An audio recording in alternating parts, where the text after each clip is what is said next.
you would, get a Bible, or you can get the journal that you hopefully picked up coming in. If you didn't get one, there are some still on the table.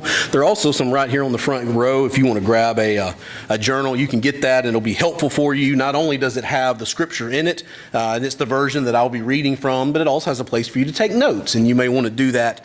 We've talked about now for a couple weeks that Hebrews is rather thick. It is deep in theology, so taking notes and referencing the passages can be really useful. I'll also give you a little tidbit is to remind you that these sermons end up on YouTube, usually around Wednesday or Thursday of every week. So if you missed one, or if you're like, you know what, I have no idea what David said, and you actually want to hear it, which is just awesome to me, right? You can go back on YouTube at some point and find that. We usually get them posted around Wednesday or Thursday, so you can catch up if you get behind for some way. I want you to look in Hebrews chapter 2. We're going to start in verse 5. We're going to end the rest of the chapter today. So we're going to read God's word. Hebrews chapter 2, beginning in verse 5. For it was not to angels that God subjected the world to come, of which we are speaking. It has been testified somewhere, what is man that you are mindful of him, or the Son of Man that you care for him? You made him for a little while lower than the angels. You've crowned him with glory and honor, putting everything in subjection under his feet. Now, in putting everything in subjection to him, he left nothing outside of his control. At present, we do not yet see everything in subjection to him, but we see him who was for a little while made lower than the angels, namely Jesus, crowned with glory and honor because of the suffering of death, so that by the grace of God he might taste death for everyone. For it was fitting that he, for whom and by whom all things exist, in bringing many sons to glory, should make the founder of their salvation perfect through suffering. For he who sanctifies and those who are sanctified all have one source, and that's why he's not ashamed to call them brothers, saying, I will tell of your name to my brothers. In the midst of the congregation I will sing your praise, and again I will put my trust in him. And again, behold, I and the children God has given me. Since therefore the children share in flesh and blood, he himself likewise partook of the same things, that through death he might destroy the one who has the power of death, that is the devil, and deliver all those who through fear of death were subject to lifelong slavery. For surely it is not angels that he helps, but he helps the offspring of Abraham.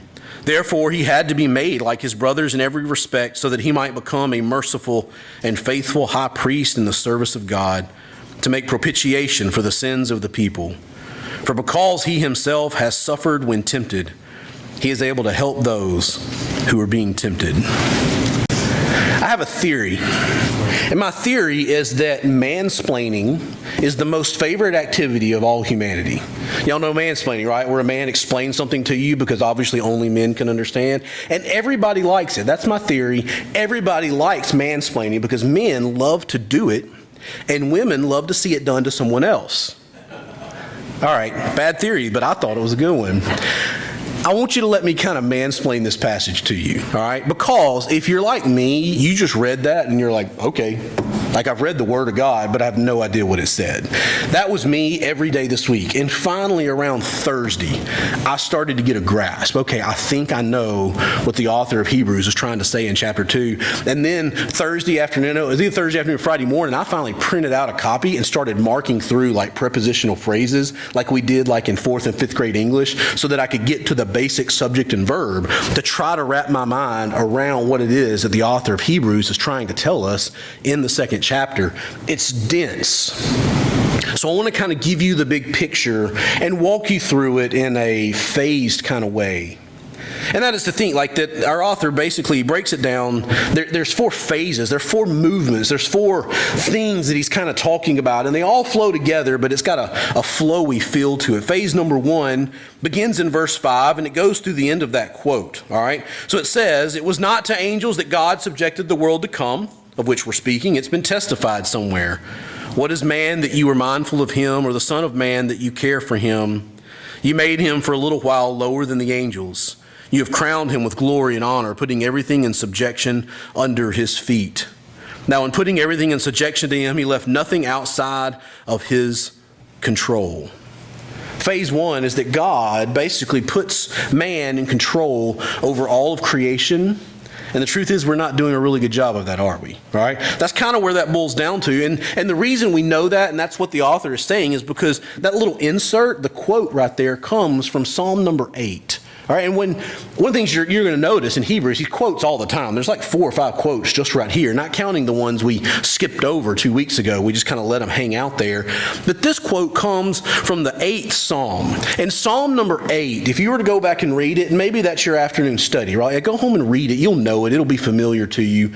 But the thesis of Psalm number 8 is about worship and adoration of God because of the fact that he actually notices and cares for humanity, right? That would be the best way of streamlining what Psalm number 8 is, that God is worthy of worship because he even notices me, which is mind-blowing because I'm so small and so insignificant.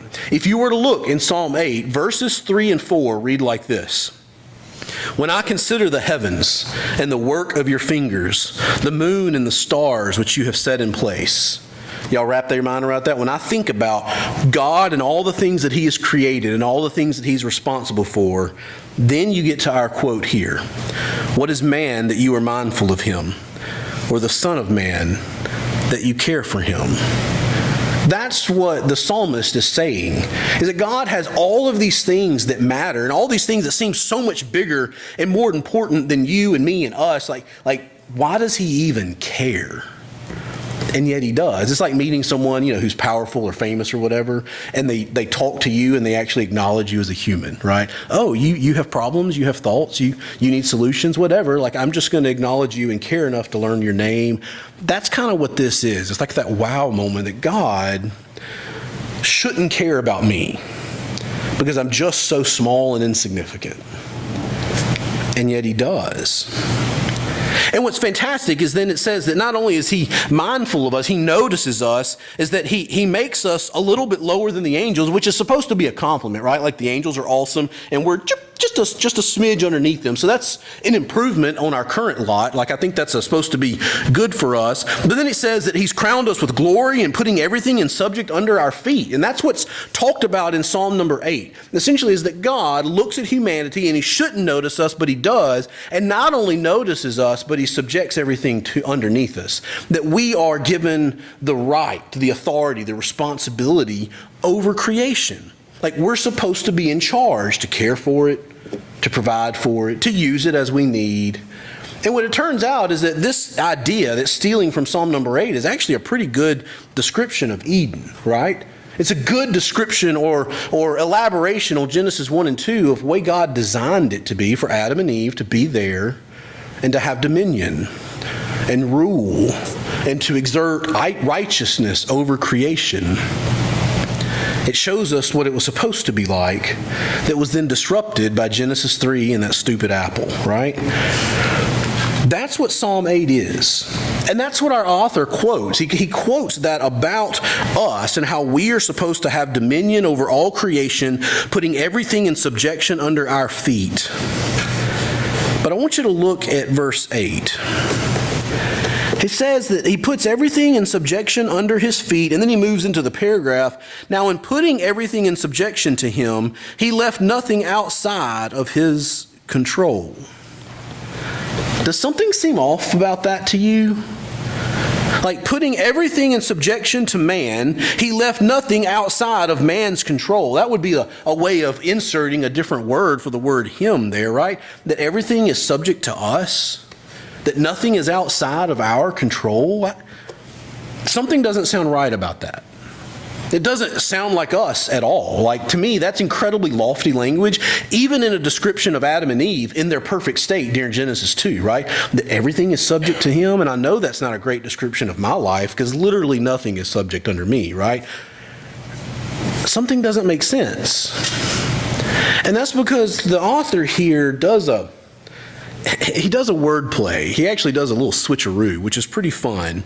As he does this switcheroo word play using a rhetorical tool, right? To change subjects using the preposition or using that pronoun for him. Read it again with me, beginning in verse 6. It's been testified, What is man that you were mindful of him? So him is referencing to man, right? Like that's what it is in Psalms. Or the Son of Man that you care for him. You made him for a little while lower than the angels. You have crowned him with glory and honor, putting everything in subject under his feet. But now in putting everything in subject to him, he left nothing outside of his control. At present, we don't see everything in subjection to him, but we see him for a little while was made lower than the angels, namely Jesus, crowned with glory and honor because of the suffering of death, so that by the grace of God he might taste death for everyone. You read that again, you realize he's quoting Psalm 8, but he's not talking about us, is he? Hebrews isn't talking about us. He's not talking about man, or at least not by the time we get to the end of it. Maybe back there in verse 6, it's like, who is man? Who is David that you are mindful of him? But by the time we get to verse 9, it's clear that all of these hymns don't reference David. They don't reference mankind. There's been a switcheroo. He's using a little wordplay with the pronoun to change subjects from us to Jesus. And the phrase that exists in the end of verse 6, it says, who is mankind that you are mindful of him? Who is the Son of Man that you are mindful of him? The ESV uses that phrase. Kind of provides you kind of a clue. It's also, there's a clue if you were to connect back, because this verse is an echo of something we saw in chapter 1. So chapter 1 in verse 13, it talks about how all of the enemies are going to be subjected under the feet of Jesus, right? Like, and we talked about that, we know, like that's about Jesus. And then we hear the same kind of phrase in verse 8, putting everything in subjection under his feet. And in Psalms, that's a reference to you and me, but our author is talking about something else. He is reusing this psalm to talk about Jesus. So what we do is we see not us who have failed in our job, but we see Jesus who has succeeded. We see Jesus who is sinless, who is perfect, who has not rejected God in their life. Remember, God walked and talked with us in the garden in chapter 2, and then we decided to eat the apple and try to be like him, and that was us rejecting him, saying, we don't want you here, we don't need you here. Turns out we did, but we didn't think we did, right? We rejected God. Jesus has not rejected God from his life. We rejected God's authority and presence over our life. We rejected his calling on us. We were supposed to be rulers over this creation. We were supposed to be responsible for this creation. We were supposed to be the presence of righteousness in this creation. And we blew that in chapter 3 as well. But what we do see, though, is Jesus, sinless and perfect, not rejecting the Father from his life, and also not rejecting God's calling on his life to come here and do the job that we know he did. We do see Jesus, who was made a little bit lower than the angels for just a little bit. We do see him fulfilling our failed responsibility, fulfilling the thing that we were supposed to do, ruling over creation and being righteous over creation. We do see him accomplishing that. And here's where we start piecing things together, and we realize why our author makes the switcheroo with the hymn, is that he's taken the idea of us and our responsibility and the calling that we were supposed to have and that we failed with, and he says, yeah, but Jesus did all that. Jesus accomplishes the calling. Jesus accomplishes the responsibility, and not only does he get it done, but he does it as one of us. He says in the end of verse 9, he is one who has tasted death, meaning he becomes human. This is him using fancy language to talk about the incarnation. We're talking about Christmas, right? That Jesus came like one of us, tasting death like one of us, the perfect form of us. And that when he acts then, when he fulfills our responsibility, when he cares for creation, when he rules over all of creation, when he shows righteousness to the creation around him, what he's doing is he's doing it as our representative, as one of us, the best of us, in front over us, representing us. Now in theology, we call that the second Adam. All right? That's a phrase, and that's a good place to write down. It's just a cool thought that you see strung out all throughout Scripture. And that the second Adam is the idea that Adam and Eve, right? Like they, he, whatever, represent us. They represented us as like a once-for-all kind of thing in Genesis 2, and they failed. That Adam failed in his sonship to God. And you want to go back and read Genesis 2, you think about it in that way, that Adam is essentially like in the role as a son of God. Loved by God, God visits with him, God walks with him, God talks with him, and God says, okay, you're going to be responsible for the world that I have created. That's sonship. You're going to be righteousness in the world that I have created. That is sonship. That's what it meant for Adam. He was supposed to rule over creation and be righteous over creation, but he didn't. He ruined it for all of us. So that's what the first Adam did. He was supposed to be here. He got hungry and he failed. But Jesus succeeds in the sonship. Jesus succeeds in the calling and the responsibility to rule over creation. Jesus succeeds in the calling and the responsibility to be righteous over creation. Jesus does the thing that Adam couldn't do, and then provides for us this new path forward, a way to regain the rightful space of sons and daughters of God. He's representing us. We call it the second Adam. I want you to look at that from a different perspective, all right? Don't lose Hebrews, but I do want you to flip to 1 Corinthians. In 1 Corinthians, it's because Paul writes it a little more clearly there, and I hope maybe you can piece it together. You'll also recognize it's a popular passage that we use at funerals. I read this at a graveside almost every time, and maybe it'll make sense to you and put the connections together. In 1 Corinthians chapter 15, I want you to start in verse 22. Paul's on this long diatribe about resurrection, and it's fantastic. It's worth your time. It's the same chapter where we read, death, where is your sting? Death, where is your victory? That's the end of the chapter. But in 1 Corinthians 15 and verse 22, he says, for as in Adam all die, all right? So he's talking about like original sin. For as in Adam all die, so also in Christ shall all be made alive, but each in his own order.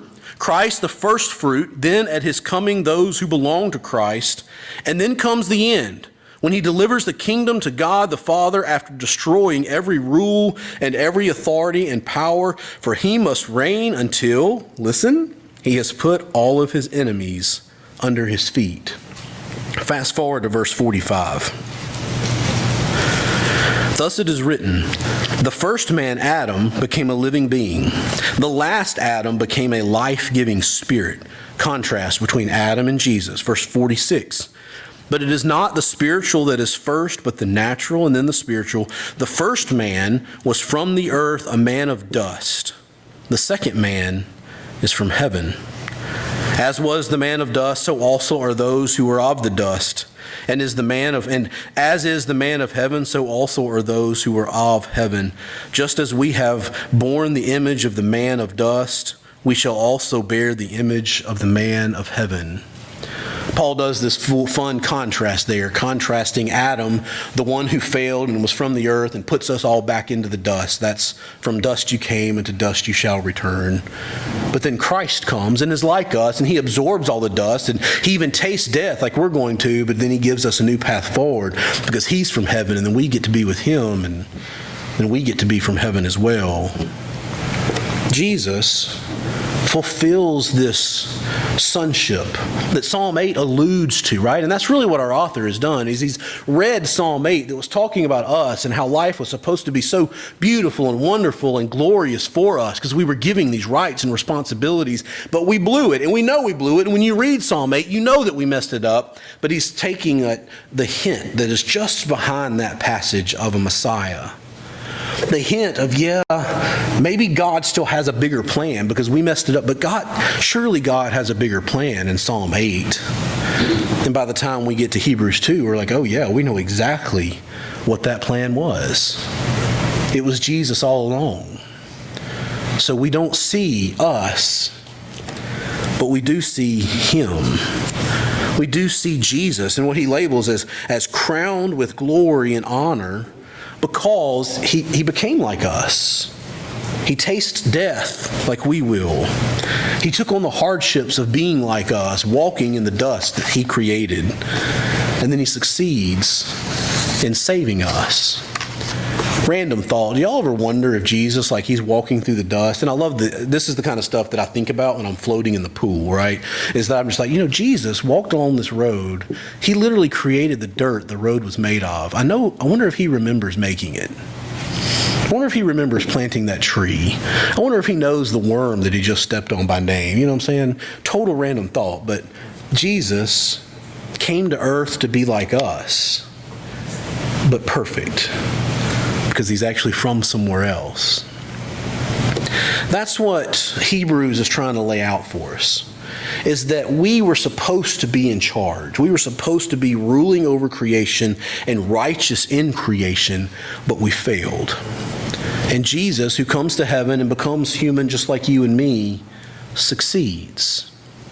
And then the author moves into kind of like phase 3, where he basically justifies himself and says, hey, this is logical, all right? What I just said, and I know it was a lot, and I love that. Like he's literally writing it out and he's like, oh my gosh, I don't think I used any verbs in that. I should stop and remind them that I know what I'm talking about. That's what the next phase is. It's like you and me having a difficult conversation, but you know what? Let me stop and make sure yes, I said the right thing. Okay, let me prove to you that I said the right thing, because what I just said is logical. That's what phase 3 is. So look in verse 10, all right? Our author basically tries to justify himself. He says, for it was fitting that he, and what he means by fitting was like, hey, it makes sense. There's logic here. I'm not just making this up. This fits together. For it was fitting that he, for whom and by whom all things exist, in bringing many sons to glory, should make the founder of their salvation perfect through suffering. For he who sanctifies and those who are sanctified all have one source. That's why he's not ashamed to call them brothers, saying, I'll tell of your name to my brother in the midst of the congregation. I will sing your praise. And again, I'll put my trust in him. And again, behold, I and the children that God has given me. Our author kind of stops and says, hey, hold on. What I'm saying makes a lot of sense. It makes sense that God channeled our salvation, the opportunity for us to be back into the level of sonship, right? That he channels that responsibility or that opportunity through the suffering of death, so that man and Jesus are then connected by a common bond. That we are now connected through this common bond of life in the dirt and the tasting of death afterwards. But before we do that, I wonder if you noticed this. In verse 10, for it was fitting that he, for whom and by whom all things exist. Did anybody notice that next phrase? In bringing many sons to glory. Did you recognize it? Did you recognize the fact that we literally just sang it? That's the end of the first verse of how deep the Father's love for us. As the wounds which mar the chosen one bring many sons to glory. It's an interesting thought, and just like I couldn't ignore it, right? Like it doesn't fit in our making sense part, but it's one of those, let's just step over here and chew on this for a second, because I don't want you to miss while we delve into the deep theology, and we're trying to understand and explain things that are really in depth, and you have to think on. Don't forget the bigger picture. Don't get lost in the weeds and forget the ultimate mission, that this is the point.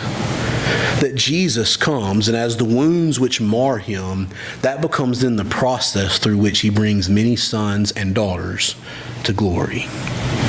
That was always the point. And actually places us down basically to the thesis where we're going to land. Like this passage, it's all about Jesus. It's all about how awesome he is and how significant he is that he incarnates, that he comes to earth to be like us, and how fantastic he is that he fulfills the mission. It's all about him, but it also was all done for us. The whole point, the whole reason he came was to bring many sons and daughters to glory. Don't miss that while we're over here in the weeds learning stuff, right? Now back to what he's saying. He says, hey, look, it makes sense that God would bring salvation basically through suffering. That God would bring salvation by making Jesus come and die and suffer like we do, because then what that means is that we have a connection to him. We have a common bond to him.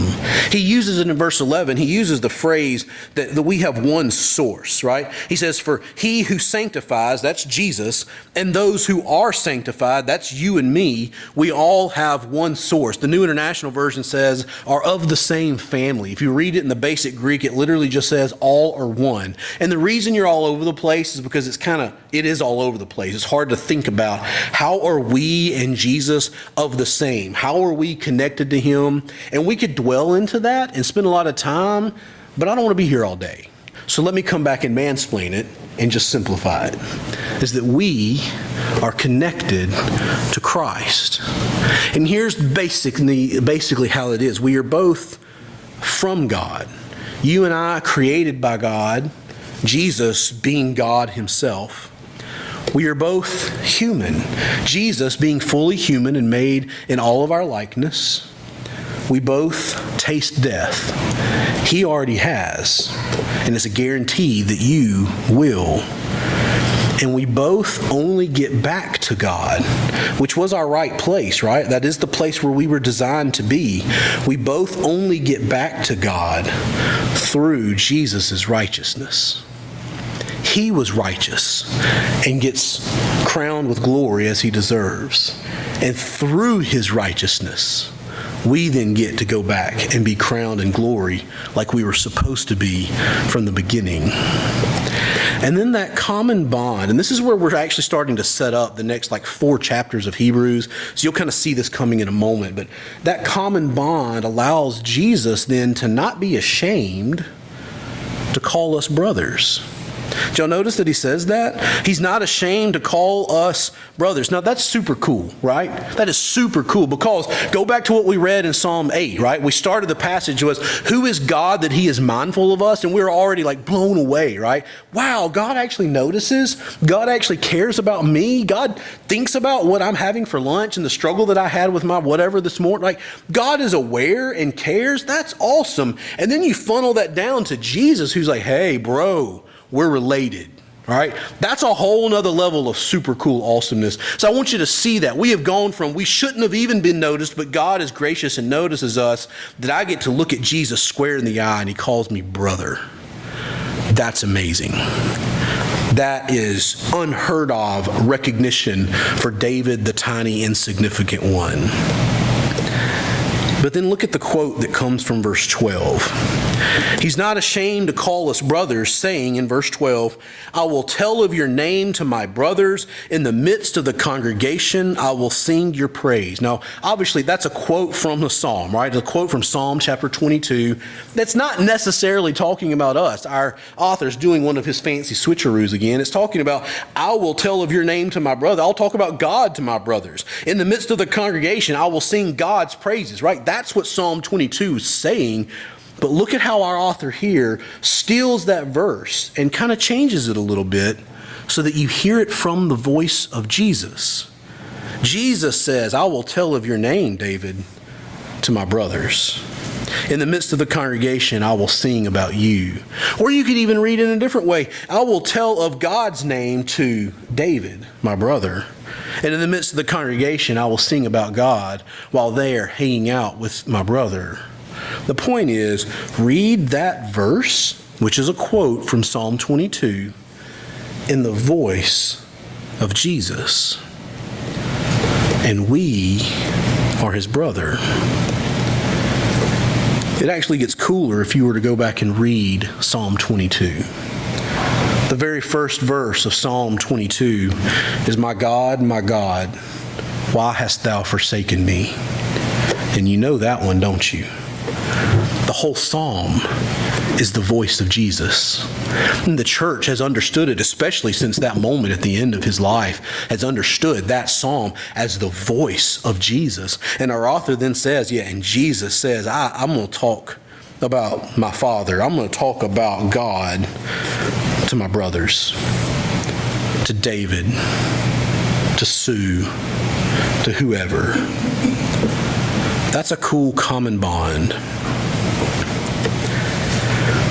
Our author lays out these movements, who we were supposed to be and messed it up. Jesus, who is the perfect of us, fulfills who we were supposed to be and gives us the path back to the way we were supposed to be. And he's like, hey, and this totally makes sense. I'm not making this up because it makes sense that Jesus becomes incarnate and it all works. It makes a whole lot of sense. And then he moves into verse 14. and what I would call the fourth phase of the passage that's essentially a summary. It's like a summary with expansion. It's a transition into an entire new section about Jesus as a high priest. So he's connecting all the dots from what we've just seen and then prepping us for what is coming. And I'll tell you, I wrestled with this. Like, maybe we should just focus on 14. And I thought, and you can tell me later if I was right about it, my thought was, no, let's look at the whole passage and be confused for a moment. Let me see if I can simplify it or mansplain it, right? Down to where we have a basic then understanding of this is what he's saying. And then we read the summary and see if it doesn't click. So read with me in verse 14. Since therefore the children share in flesh and blood, as in you and I and Jesus, the children share in flesh and blood, he himself likewise partook of the same things, that through death he might destroy the one who has the power of death, that is the devil, and deliver all those who through fear of death were subject to lifelong slavery. For surely it's not angels that he helps, but he helps the offsprings of Abraham, about you and me. Therefore he had to be made like his brothers in every respect, so that he might become a merciful and faithful high priest in the service of God, to make propitiation for the sins of the people. For because he himself has suffered when tempted, he is able to help those who are being tempted. In the end, we see him relating to us and helping us as our high priest, sitting at the right hand of the Father, helping us. And it makes sense because he was one of us. He can relate to us and we can relate to him. And we're just going to put a pin in that because I promise you the next 4 chapters are about it, right? We're going to talk an awful lot about Jesus as the high priest. But for the moment, I want us to look at what Jesus accomplished. At the end of verse 14 and going into 15, he says, he partook of the flesh like you and me, that through death he might destroy the one who has the power of death, that is the devil, and deliver all those who through fear of death were subject to lifelong slavery. What does Jesus do? He destroys the devil. He destroys the dealer of death. And that's super cool, especially when you think about, like, we wrestled with this literally Wednesday night in Revelation, which is a cool little plug, right? We're getting to the really good part. You should come on Wednesday night. Like, we're really hitting full steam right now. But we talked about this Wednesday night, about how we know the devil's not fully destroyed, right? Because he's still around, and Jesus' reign has not been fully manifested. We're wrestling with that, and we're talking about it a lot on Wednesday nights. And what we read in Wednesday from Revelation 20 is that in the death and resurrection of Christ, Satan is bound so that to keep him from deceiving the nations anymore, is what Revelation says. He's still there? Yeah, sure. His death is coming. But he can't do his thing anymore. He's been bound up. He can't distract us. He can't deceive us anymore. He can't make us afraid of death anymore. In the death of Christ, he destroys the dealer of death, but then also delivers